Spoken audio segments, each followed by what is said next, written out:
আসসালামু আলাইকুম রহমতুল্লাহি আবরাকাত। বাগান ঘরের সঙ্গে ভালোবাসা বিনিময়। ইনশাআল্লাহ বাগান ঘর একটা সুন্দর অফার লঞ্চ করেছে। অফারটি হলো এই যে 1 কেজি খেজুরের সঙ্গে 1 কেজি ভাগালপুরি লাচ্ছা সামাই সম্পূর্ণ বিনামূল্যে ইনশাআল্লাহ তাআলা।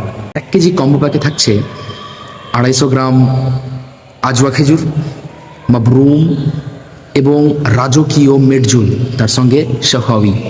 জি, এই 4 খেজুর নিয়ে 1 কেজির একটা প্যাক, সঙ্গে 1 কেজি লাচ্ছা সামাই সম্পূর্ণ বিনামূল্যে, ভাগালপুরি লাচ্ছা সিমাই ইনশাআল্লাহ, যা খেতে স্বাদের, দুধের সঙ্গে হোক এবং দুধ মধু সেমাই মিক্স করে স্বাদ আলহামদুলিল্লাহ। আমি পার্সোনাল ট্রাই করেছি কাশ্মীরের মধুর সঙ্গে। বাকি 1 কেজি খেজুরের সঙ্গে 1 কেজির সময় বিনামূল্যে পেতে যোগাযোগ করুন 75 86 86 70 38 এই হোয়াটসঅ্যাপ নম্বরটিতে। দাম জানতে হলে কমেন্ট করেন, ইনশাআল্লাহ কম্বো প্যাকের দাম আমরা জানিয়ে দেবো।